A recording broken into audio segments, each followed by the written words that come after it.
you've got a dinner invitation, May 5th, at the Clarion and Toms River.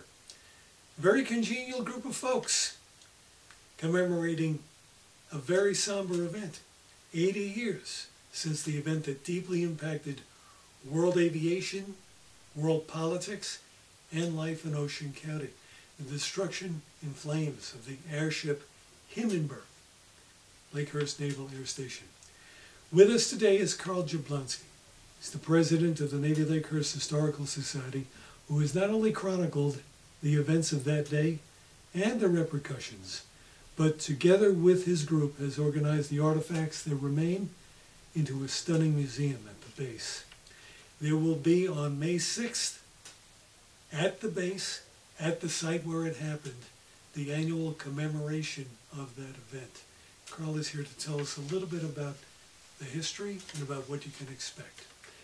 Well, this is a big year for the Navy Lakehurst Historical Society and for Joint Base McGuire-Dix Lakehurst.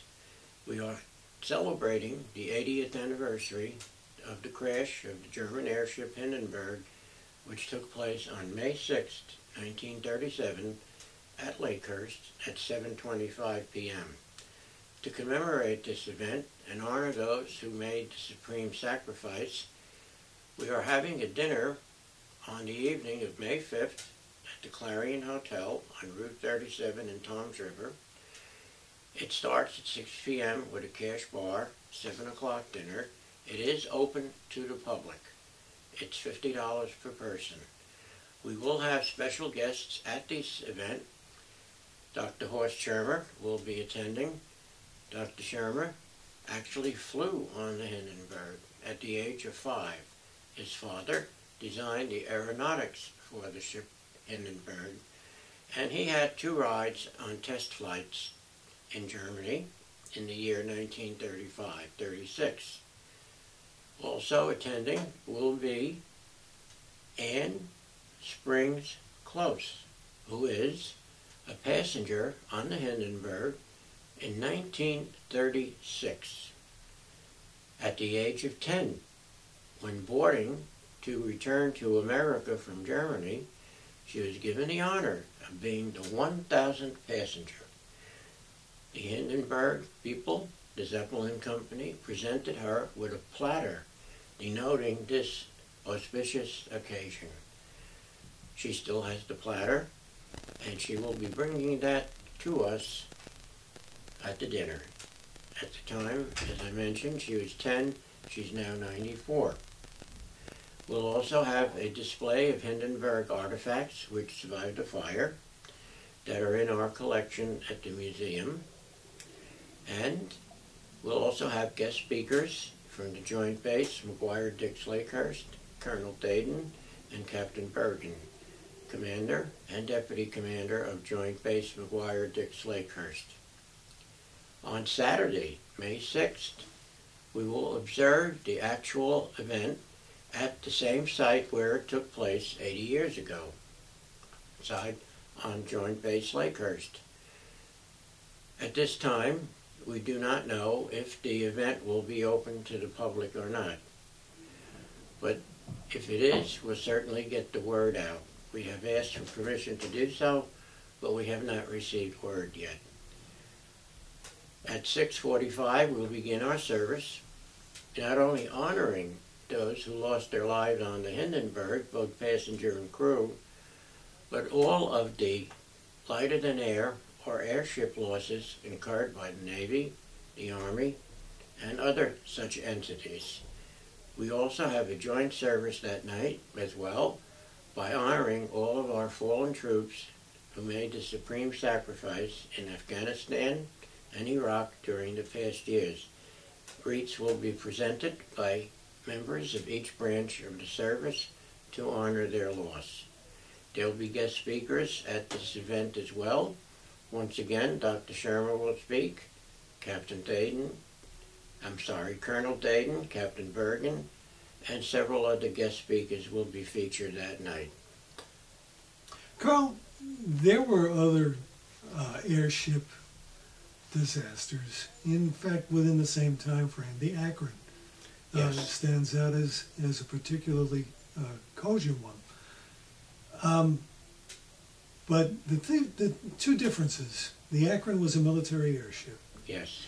And that had its own niche. This was a passenger airship, on top of which it was a luxury passenger airship, and it carried the emblem of a country. Yes, it did. And it represented a political stance as well as an economic stance, and right. And the wave of what then was the wave of the future for aeronautics. Well, Hindenburg... Plus, it was the first one to be recorded. That's right. We know about the Titanic. We heard about it after it happened. Newspapers. People were there with still cameras and photography equipment and recorded this as it happened. It was shown on newsreels in theaters throughout the country and overseas. Made the headline of every newspaper the next day. 36 people were lost, 35 on board and 1 on the ground.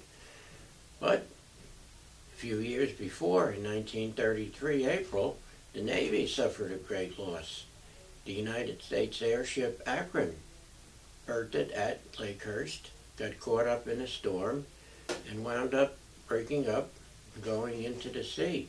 And they lost 73 of 76 people on board.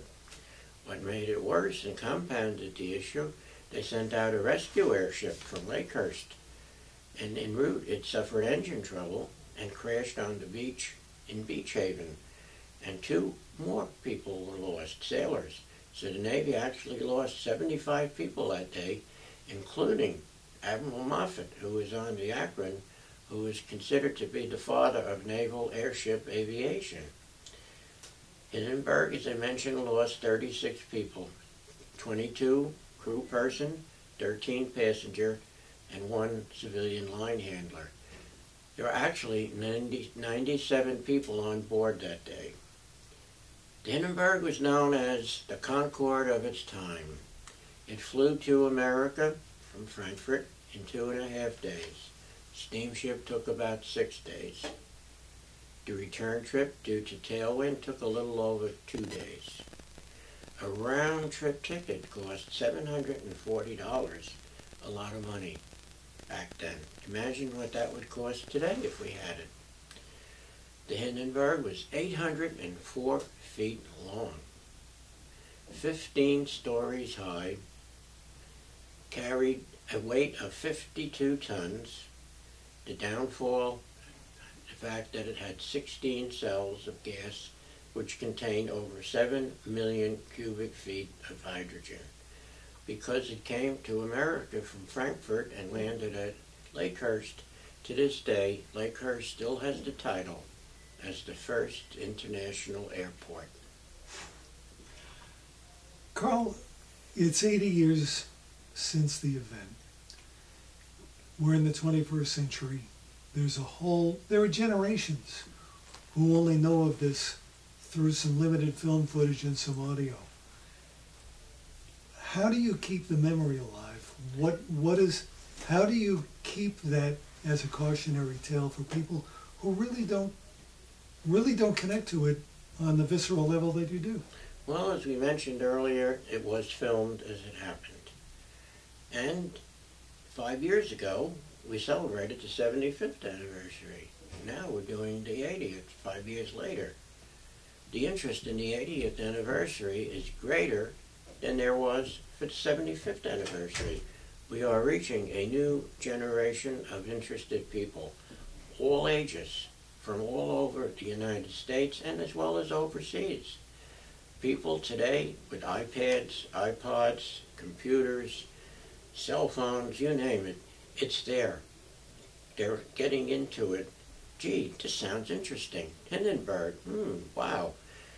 Turner Classic Movies shows the Hindenburg movie with George C. Scott right before this, about 2 months before we honor the ceremony. And people, after that, we get a lot of calls. We've had more calls this year from students, both grammar school, middle school, high school, college, university, We're doing a project on the Hindenburg. We want to get some help. It's amazing how something that happened 80 years ago is still so well remembered today. It mystifies me.